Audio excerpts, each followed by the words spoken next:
He has largely been the assuring and eloquent face of Kenya's battle against the COVID-19 pandemic. But in a week that saw the world finally make a vaccine breakthrough, Health CS Mutahi Kagwe took a surprising stance, pouring cold water on the vaccine triumph by global pharmaceutical giant Pfizer. Pfizer say there's a vaccine, but I really personally, to tell you the truth, I've got my many doubts about it because we're talking about a disease that stops people from getting the virus. Kagwe dug in rapidly, questioning the broader science of vaccines. I would like to know how they knew in the first place that I was going to get the virus so that the vaccine, you're talking about a treatment. When I have a virus and it goes down, I can understand the measure.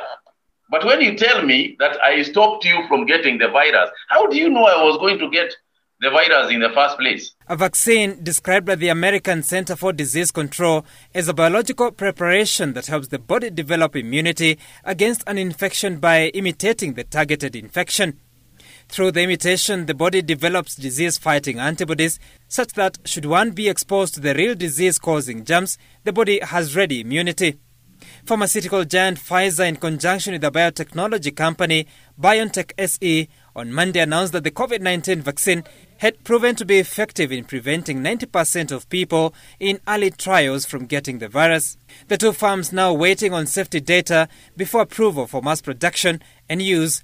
Immediately, word went out on Kagwe's doubts. A barrage of criticism against the CS poured out, many castigating his lack of understanding on the science of vaccines. Some revisiting his clarion call to the nation a few short months ago. If anybody can get it, you can get it, I can get it. Being appointed a cabinet secretary. CS Kagwe came into the limelight on appointment to the health office, a cabinet secretary whose first assignment on the 20th of February 2020 was to review the COVID-19 preparedness and response strategy. In 2 weeks' time, the first COVID-19 case was reported in the country. His was a meticulous job, by which time an isolation and treatment facility had been put up in a record 7 days. He convinced the nation through what appeared an effective communication strategy, and it worked, albeit for some time. How do you know I was going to get the virus in the first place? So, for me, I have reservations. His assertions on the COVID-19 vaccine is likely to earn Kagwe a prominent place in the crowded space of science versus politics gaffes. In April this year, U.S. outgoing President Donald Trump suggested treatment of COVID-19 by using disinfectants. And then I see the disinfectant where it knocks it out in a minute, 1 minute. And is there a way we can do something like that by injection inside or almost a cleaning? Because you see it gets on the lungs and it does a tremendous number of the lungs. So it'd be interesting to check that. So that you're going to have to use medical doctors with. But it sounds interesting to me. Kagwe now in the company of former South African President Jacob Zuma, who suggested it was possible to ward off HIV infection if one took a cold shower after exposure.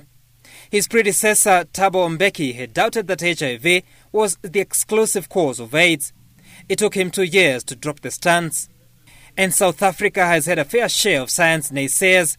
Former Health Minister, the late Tshabalala Msimang, advocated for consumption of beetroot and other foods instead of antiretroviral medicine against the AIDS epidemic. She served under President Mbeki. If his claims are proven wrong, Mutahi Kagwe may well scale the ranks of like-minded political deniers of the ways of science. Sam Kitoko, Citizen TV.